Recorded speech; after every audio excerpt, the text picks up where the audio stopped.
오늘은 에스더 6장 말씀 하나님 말씀 전하겠습니다. 그날 밤입니다. 그날 밤이 이제 이 6장은 이 에스더서의 가장 절정, 가장 하이라이트 장이 6장이라고 할 수 있습니다. 이날 밤은 어제 에스더가 잔치를 베풀었잖아요. 잔치를 베푸는 그날 밤이에요. 지난번에 우리가 봤던 에스더 5장 5절에 보면 왕이 이르되 에스더가 말한 대로 하도록 하여 하만을 급히 부르라 하고 이에 왕이 하만과 함께 에스더가 베푼 잔치에 가니라. 에스더가 베푼 잔치 그날 밤입니다. 6장 1절에 그날 밤. 또 이제 그날 밤은 또 5장 14절에 보면은 그 안에 세레스와 모든 친구들이 이르되 높이가 50규빗 되는 나무를 세우고 내일 왕에게 모르드게를 그 나무에 매달기를 구하고 왕과 함께 즐거이 잔치에 가소서 하니 하만이 그 말을 좋게 여기고 명령하여 나무를 세우니라 했거든요. 그러니까 이 날입니다. 하만은 모르드게를 죽이려고, 그리고 또 하만을 잡으려고 에스더가 잔치를 배설하는 날, 그날 밤에 왕이 잠이 오지 않았다 그랬거든요. 왕이 잠이 오지 않았다. 에스더 전체에서는 여호와 또는 하나님이라는 단어가 없어요. 에스더 전체에서는. 그런데 그래서 에스더서를 유대인들이 정경에 포함될까 말까를 고민했던 부분이 에스더서거든요. 도대체 하나님 여호와 이름이 없으니까. 그러나 이름만 없을 뿐이지 하나님의 속성 중에 하나님의 섭리, 프로비던스, 하나님의 섭리에 대해서 쭉 나온 이야기이기 때문에 그 이름이 나오지 않는다 그래도 이 구조 자체가 하나님을 분명히 나타나고 있는 섭리 교리이기 때문에 이 성경은 어렵지 않게 정경에 포함된 것입니다. 그날 밤에 왕이 잠이 오지 않았다. 이 왕이 잠이 오지 않은 것부터 하나님께서는 섭리를 시작하는 것이죠. 왕이 잠이 안 오는 것입니다. 또 그리고 왕이 잠이 오지 않는 것은 옛날에 그 폭군들, 옛날에 천왕 왕들은 워낙에 많은 사람들이 자기 목숨을 노리기도 하고 또 워낙에 그 자리까지 올라가기 위해서 수많은 사람들을 죽이고, 그래서 양심의 가책이 있고, 이래서 옛날부터 이렇게 그 왕위를 유지하고 있는 사람들은 그 양심의 가책 또는 누군가가 자기를 죽이려고 할 수 있다는 그 두려움이 섞여가지고 불면증에 많이 시달렸다고 하는 거예요. 그러니까 이 하나님의 섭리는 갑자기 막 이상한 걸 만든 게 아니라 원래 있었던 일에 하나님이 손을 대기 시작해서 그 원래 있었던 일로 섭리를 이끌어가는 거예요. 그래서 섭리는 기적이랑 약간 다릅니다. 기적은 갑자기 뭔가가 나타난 것이고, 섭리는 일상적인 일에 하나님이 손으로 끌고 가는 과정을 섭리라고 이렇게 하는 것이죠. 자, 그날 밤에 왕이 잠이 오지 아니하므로 명령하여 역대 일기를 가져다가 자기 앞에 익히더니, 잠이 안 오니까 신하들, 특별히 내시겠죠. 그 사람들 불러가지고 역대 일기를 좀 한번 읊어봐라 라고 했어요. 이것도 상당히 조금 평범하지 않다, 이 부분은. 왜냐 그러면은 보통 잠이 안 오면 뭔가 깊이 듣고 깊이 깨달아야 되고 또 깊이 신경을 써야 들어야 될 것들을 안 듣죠. 그냥 노래를 듣는다든지 아니면 시를 이렇게 좀 들어서 다시 잠을 잘 척해야 되는데 역사, 그동안에 우리나라에 있었던 역사를 한번 읊어봐라 이러면서 갑자기 역사를 좀 보고 싶다고 하는 왕의 마음이 그런 마음이 생기는 거예요. 이런 부분이 바로 하나님이 지금 왕의 마음을 만지고 있는 것이다라는 것이죠. 그래서 2절 말씀에 그 속에 기록하기를 문을 지키던 왕의 두 내시 빅다나와 데레스가 아수로의 왕을 암살하려는 음모를 모르드게가 고발하였다 하는지라 그랬거든요. 그러니까 아수로의 자기를 모르드게가 고발했다. 누구를 고발했느냐? 그 내시 두 명이 왕을 살해할 것 같다라는 것을 고발한 거예요. 자, 이때가 지금부터 겨우 5년밖에 안 되는 거죠. 지금 아수르가 지금 읽고 있는 이 시기부터 5년 전에, 겨우 5년 전에 이 일이 있었어요. 그런데 이 일이 별로 크게 왕의 머릿속에 깊이 각인되어 있지 않은 것이죠. 그러니까 참 신기하죠. 자기 목숨을 구해준 사람, 그것도 관직에 있는 사람인데, 그럼 만약에 이런 일이 있다. 그럼 그 왕은 그 모르드게, 그 자기를 살려주려 했던 사람을 높이 치하해야 돼요. 왜 높이 치하해야 되냐 그러면 어느 누구도 모르드게와 같은 상황에서 신고할 수 있는 동기부여가 되잖아요. 그렇잖아요. 이 사람이 나를 이렇게 살려줬으니 내가 이 사람을 엄청나게 잘 살게 해줘야겠다.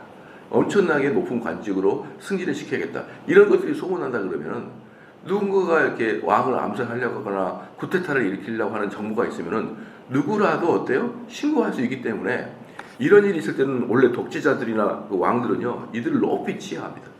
그런데 왕이 자기를 죽이려고 했던 사람을 자기한테 정보를 제공했던 중위급 관료의 그것을 몰랐다. 관심이 없었다. 5년 전에. 여러분, 그게 말이 됩니까? 그건 말이 안 되는 거거든요. 그러면 이미 5년 전에 이 왕이 모르드게의 어떤 그 지혜로운 일로 자기의 목숨이 살았는데 5년 전에 이것을 별로 대수롭게 지나가지 않는 것 그 자체도 하나님이 그걸 섭리하고 있는 거라. 지금 5년 후에 오늘 다시 보기 위해서, 오늘 다시 그 사건을 인식시키기 위해서 왕이 5년 전에 이것을 별로 중요치 않게 넘어가 버린 거예요. 왜냐면은 아까 보십시오. 3절에 보면은 왕이 이르되 이 일에 대해 무슨 존귀와 관작을 모르게 베풀었느냐 물은 거예요. 그러니까 깜빡 잊어버린 것이죠. 왕도 깜빡 잊어버렸어요. 근데 오늘 밤에 보니까 이런 일이 있었네요. 그럼 그때 걔한테 뭔가를 선물을 줬냐, 어서 높은 직위에 올렸냐 이렇게 이제 물어본 거죠. 다시 말씀드리지만 5년 전에 이렇게 하는 것은요 정말 상식적이지 않는 거예요. 그렇잖아요. 그러니까 하나님께서는 5년 전에 왕의 마음속에 이걸 깜빡 잊게 하고, 그렇잖아요.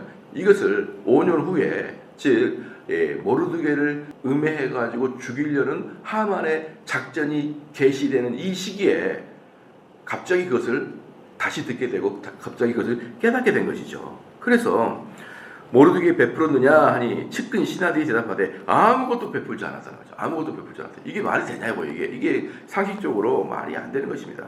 베풀지 아니하니라. 왕이 이르되 누가 뜰에 있느냐 하며 마침 하만이 자기가 세운 나무에 모르드게 달기를 왕께 구하고자 하여 왕 바깥들에 이르지라.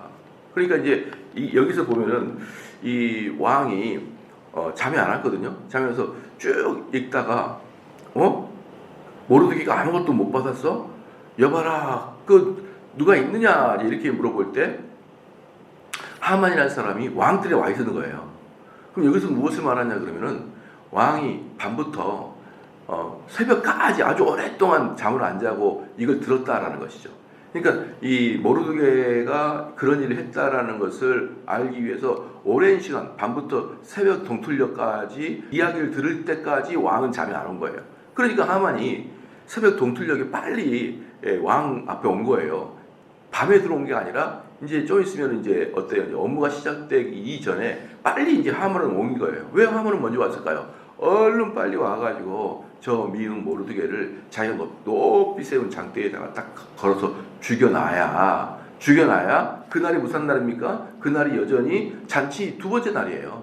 잔치 두 번째 날이라고. 그러니까 이 하만의 입장에서는 저 배기 싫은 모르드게를 오전에 빨리 처단해서 나무에 매달아 죽여버리고 오후에는 기쁘고 즐겁게 술잔을 기울이려고 아침 일찍 왕 앞에 나온 것입니다. 5절에 측근 신하들이 아래되 하만이 뜰에 섰나이다 하니 왕이 이르되 들어오게 하라 하니 측근 신하들이 하만이 벌써 왕궁에 왔습니다. 이 아침부터 왔습니다. 이제 이렇게 하니까 들어오라 이렇게 했던 것이죠. 6절에 하만이 들어오거늘 왕이 묻되 왕이 존귀하게 하기를 원하는 사람에게 어떻게 하여야 하겠느냐. 그러니까 하만에게 왕이 존귀하게 여긴 자가 있다 이렇게 물어봤어요. 왕이 존귀하게 여긴 자가 있다. 어떻게 하고 싶냐 이렇게 물어본 것이죠.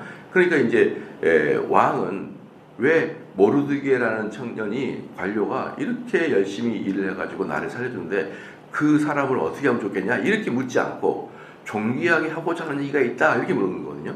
자, 그렇게 하는 이유는 뭐냐 그러면요, 아무래도 하만이 자기가 알고 있는 사람을 주관적으로 판단해가지고 좀 좋아하는 사람은 높이 치하해 주세요. 좀 싫어하는 사람은 아이고 저기 뭐 보너스나 좀 주세요. 이렇게 편파적으로 말을 할까봐, 이렇게 편파적으로 말을 할까봐 왕 입장에서는 아주 객관적인 판단을 듣고 싶어서 하만한테 내가 좀 존귀하게 여기고 싶은 자가 있는데 어떻게 하면 좋겠냐라고 물어본 거예요. 그러니까 왜 하만이 그건 자기한테 이야기한 거라고 생각한 거예요. 우리 왕은 나를 존귀하게 여기고 나한테 상품을 내려주시려고 또 내 이름을 싹 숨기고 또 나한테 물어보시는구나 이런 생각을 하는 것이죠.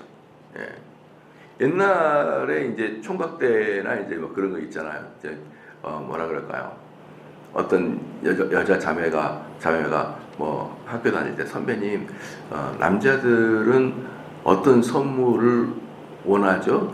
뭐 허리띠를 좋아하나요? 뭐 스키를 좋아하나요? 이게 물어볼 때가 있거든요. 그럼 나도 착각하는, 제가 나한테 선물을 주려고 저렇게 물어보네. 막 이야기해주면 나중에 다른 애를 진짜 다른 사람을 주려고 선물 뭐 이렇게 물어봤던 그런 일도 있고, 또 제가 만약에 어떤 사람에게 어떤 여인에게 선물하려고 생일 선물하려고 어떤 사람한테 물어봐요.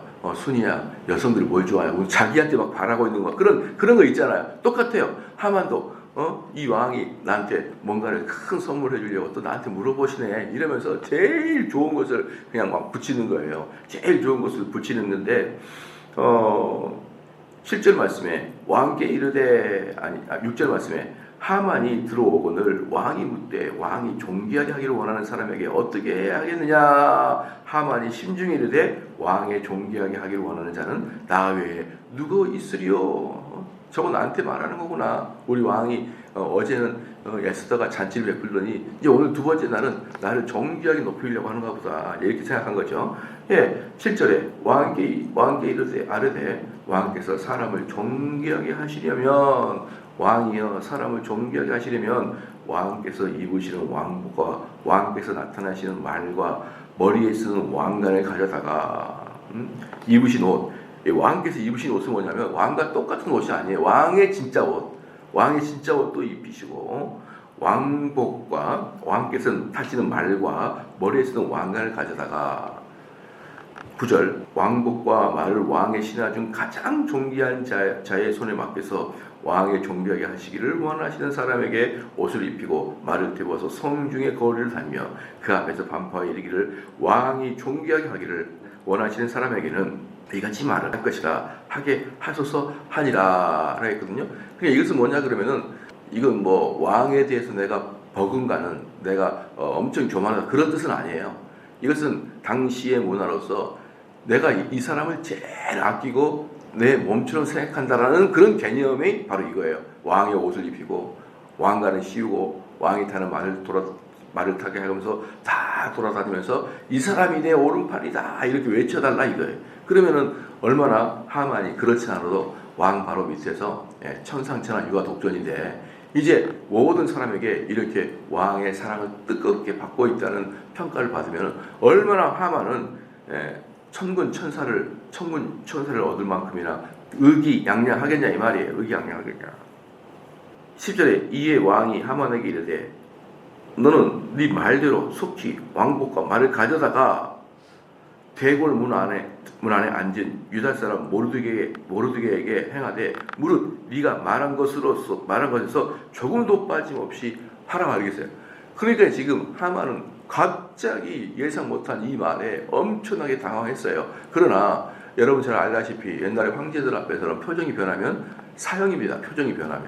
왜? 표정이 변한 사람들은 뭐였기 때문에 왕을 죽이려는 속마음을 가지고 있다고 생각해가지고 갑자기 표정이 변하면 죽여요. 그러니까 하만은 표정의 변화도 없이 속에는 미쳐버리게 있는 거예요. 오늘 저 나무에다가 딱 걸어서 죽여야 되는데 아니 갑자기 꼭 그 사람 하만을 오늘 아침에 존귀한 자로 여기고 그에게 말을 태워서 시내를 돌아다녀야 한다 그러면 자기의 계획이 완전히 망가져 버리잖아요. 그러니까 이제 하만이 엄청나게 충격을 받은 거예요.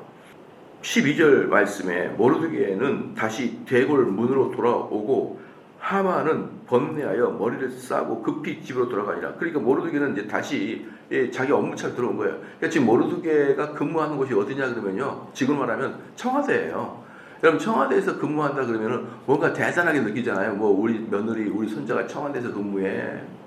이건요 대단한 게 아니에요. 그냥 한 명의 공무원이에요. 그러니까 하나의 국가의 그 부서 중에 하나가 청와대에서 근무하는 거예요. 예를 들어서 뭐 경호대장, 비서실장 이런 아주 왕과 최측근들은 권세자들이지만 그 밑에 있는 공무원들은 그냥 공무원들이에요.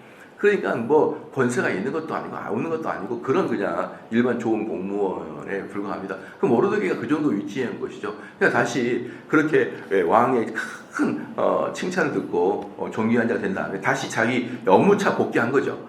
그렇기 때문에 이렇게 엄청나게 포상을 받았다고 해도 그것이 갑자기 모르드게를 상급시키는 그런 일도 아니고 엄청난 어떤 권세를 준 것도 아니고 엄청난 자금을 준 것도 아니고 이렇게 전체가 그를 칭송하도록 한 번 한 다음에 다시 모르드게는 다시 원위치로 들어가서 업무를 보고 여러분 만약에 한번 여러분들이 생각해 보십시오. 오늘 내가 하만의 입장에서 모르드게를 죽일 수 있다고 생각한 거거든요. 어저께까지만 해도 분위기가 좋았어요. 그래서 죽일 건 확실하고 큰 장대 거의 3층 높이의 큰 통나무를 세워놓고 거기에 오늘 죽이려고 그리고 새벽부터 죽이려고 그냥 새벽바람에 왕의 뜰 앞에서 나가서 얼마나 마음이 좋고 떨렸으면 왕 앞에 나가가지고 오늘 죽이려고 마음을 먹었는데 하필 그날 모르드게가 나에게 있어서 존귀한 자다라고 왕의 입에서 모르드게의 칭찬이 딱 나올 때 여러분 한번 상상을 해보시라고요. 그걸 딱 듣는 순간에 어떤 느낌이 들겠습니까? 아차, 이거 큰일 났다. 아마 신이 노하셔서 나에게 벌을 주려고 하는 것 같다라고 생각이 들게 돼 있는 거예요, 여러분. 들게 돼 있다고요. 다른 날도 아니고 딱 오늘인데 이 하만이 딱 계획을 잡았던 오늘인데 갑자기 그 사람을 왕이 존귀하게 여긴다. 그러면 이거 일이 꼬였다. 더 나아가서 나 큰일 났다. 신이 있다면 그 신이 나를 저주하고 있구나. 이 생각이 딱 든다고요, 이게. 그러니까 12절에 모르드게는 다시 대궐문으로 돌아오고 하만은 번뇌하여 이 번뇌가 바로 그거예요. 그러니까 이것이 막 우리말로 짜증이 나고 이런 게 아니에요. 내가 죽이려는 쟤를 사랑하네 이런 정도가 아니라 이 번뇌는 뭐냐 그러면 신적인 어떤 두려움에 쌓인 거예요. 이 하만이라는 사람이. 그러니까 번뇌하여 머리를 싸고 급히 집으로 돌아가는 거예요. 이 하만도 당시에 랭킹 2위이기 때문에 여러분 왕궁도 엄청나게 크지만 랭킹 2위지만도 대궐 우리로 말하면은 99칸의 그 대궐 같은 그 집을 가지고 있는 랭킹 2위이잖아요. 그렇기 때문에 이 하만 밑에 누가 있어요? 척사가 있어요. 척사. 그 자기의 궁금증을 말하고 어떤 계획을 잡아내는 척사가 있어요. 그 척사 중에 하나가 그 아내입니다. 아내. 그래서 13절에 자기가 당한 모든 일을 그 아내 세레스와 모든 친구에게 말하되 이건 척사에게 말했다는 거예요. 척사에게 말하되 그 중 지혜로운 자와 그의 아내 세레스가 이르되 모르드게가 과연 유다 사람의 후손이면 당신이 그 앞에서 굴욕을 당하기 시작하였으니 능히 그를 이기지 못하고 분명히 그 앞에 엎드려지리라 라고 이 척사도 동일하게 이게 범상치 않는 일이라는 걸 알았어요. 그래서 뭐라고 그러냐면 모르드게가 유대인인데 이 말을 합니다. 모르드게가 유대인인데 이거 뭐냐면 그 당시 모든 사람들은 유대인들 뒤에 여호와 하나님이 있다는 것을 다 알고 있었고 그 여호와 하나님이 유대인들을 지키고 그들 때문에 벌을 받는 사람을 상당히 많이 경험한 것들을 본 것들이에요. 이 사람들이. 유대인의 하나님이 능히 우리를 치고 있다는 것을 깨닫고 경험했고 또 소문으로 듣고 있고 이런 상태였기 때문에 이 척사들이 지금 당신이 모르드게를 죽이려고 했는데 그가 유대인이면 즉 여호와 하나님이 그와 함께하면 그 말이에요. 여호와 하나님이 그와 함께하면 당신은 그 앞에서 죽을 것 같습니다. 이렇게 얘기한 거예요. 그러니까 14절에 아직 말이 그치지 아니하여 왕의 내시들이 이르러 하만을 데리고 에스더가 베푼 잔치에 빨리 나가니라. 이런 말이 아직 끝나기도 전에 그러니까 이게 다 언제입니까? 오전 중이에요. 오전 중. 갑자기 그 내시들 이 내시들은 누굽니까? 에스더의 친히 내시예요. 에스더의. 그러니까 내시들이 아침부터 오자마자 대바람에 그냥 걔를 하만을 끌고 가버린 거예요. 잔치에 참여합시다 이러면서 하만을 끌고 간 거예요. 급하게 어떻습니까? 급속도로 지금 하만을 하나님 죽이는 과정을 볼 수가 있는 것입니다. 그렇기 때문에 이 과정 전체에서는 하나님이라는 단어가 한 번도 나오지 않아도 하나님의 임재가 강력하게 있는 그런 그 6장이에요. 그러니까 이 6장은 에스더서 전체의 중심이고 가장 지금 에스더서가 되기 위한 것이 바로 뭡니까? 에스더의 주제는 섭리거든요. 에스더서의 주제는 섭리예요. 그 섭리라는 주제에 가장 정확하게 맞는 게 바로 이 6장이다라는 것이죠. 그래서 이 섭리는 여러분 조금 알겠지만 어떻습니까? 기적은요, 갑자기 마른 하늘에 날벼락 튀듯이 나타나는 게 기적이고요. 섭리는 우리들의 삶의 과정 중에서 하나님이 끌고 가고 있는 것을 정확하게 보여주고 있는 거예요. 정확하게 보여주시면서 이런 식으로 하나님이 한 사람을 이렇게 세우고 저런 식으로 한 사람이 하나님을 제어하신다. 어제도 이제 우리가 또 강의 들었을 때 특별히 이제 이성호 교수께서 그런 말씀을 하셨잖아요. 하나님께서 어떤 사람을 구원하기 위해 적극적으로 그 사람을 끌어요. 근데 그 사람을 끌 때는 그냥 끄는 것이 아니라 그 말씀 전하는 사람도 보내주고 옆에 있는 교우도 보내주고 또 말씀도 보내주고 그 말씀 통해 성령도 보내주고 이렇게 적극적으로 한 사람을 구원으로 이끈다 그러면은 또 어때요? 한 사람을 제거하기 위해서는 적극적으로 그 사람에게 선한 것을 멈춘다. 선한 것 가져가든 말든 신경 안 써서 이게 아니라 선한 것을 아예 주지 않기로 적극적으로 그걸 막아버린다. 그래서 그 앞에는 아무도 가지 않고 그 앞에서는 어떤 말씀도 들리지 않게 하고 그 앞에는 성령이 전혀 역사하지 않도록 적극적으로 막으신다. 그 말이 상당히 저는 인상 깊었거든요. 주로 이제 허용하면은 네 마음대로 살아라 이렇게 우리는 주로 생각했는데 그 교수님 말이라면 적극적으로 그에게 그 은혜가 가지 않도록 하나님이 잡아버리듯이 오늘 이 하만 어때요? 적극적으로 일이 안 되도록 하나님 다 막아버리시고 적극적으로 그 아침 타임에 아하수르의 왕이 그 역사서를 읽고 있고 적극적으로 모르드게를 발견하게 하시고 다 적극적으로 하시고 하만에게는 적극적으로 죽음의 길로 가게 하시고 이런 것들이 오늘 이 시간에 보면 알 수가 있습니다. 그러니까 우리가 어떤 마음을 먹어야 되냐면 그러면 이 섭리교를 앞에서 어떻게 마음을 먹어야 되느냐? 어떤 어려움이 있어도 어떤 이 시대의 공고함이 있어도 모든 것은 하나님의 손에 달려 있다고 여러분이 확신한다 그러면 그 어려움과 공고함을 두려워하지 말라는 거예요.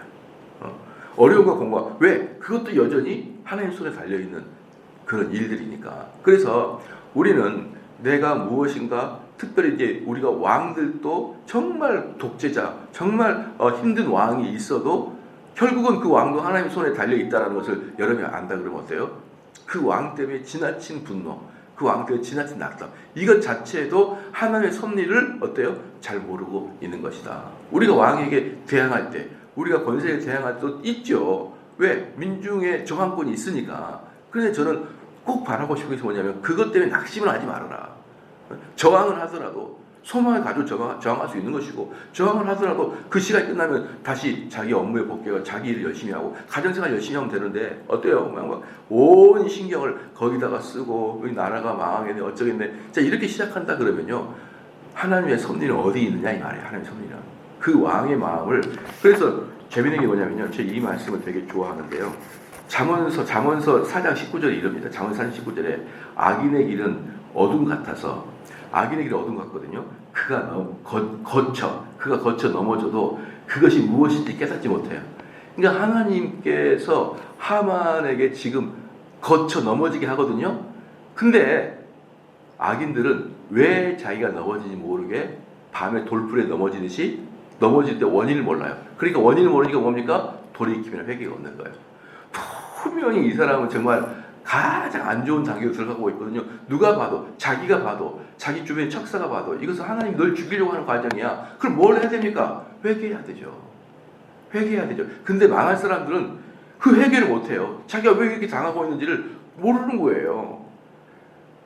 그래서 아모스서 5장 18절 19절 보니까 화 있을진저 여호와의 날을 사모하는 자여 너희가 어찌하여 여호와의 날을 사모하느냐 그날은 어둠이요 빛이 아니라 마치 사람이 사자를 피하다가 곰을 만나거나 혹 집에 들어가서 손을 벽에 대었다가 뱀에 물린 같도다. 악인에게는 어떤 일이 발생하냐면요 엄청나게 어려운 일이 당해서 사자를 피했는데 곰을 만나게 되는 상황이 되고요 아니면 모든 것을 너무 힘겹게 싸우다가 마지막 집에 들어가서 편히 쉬려고 딱 벽에다 손을 댔는데, 신발 벗으려고 벽에 손을 딱 댔는데 그때 뱀이 딱 잡아먹은 거예요.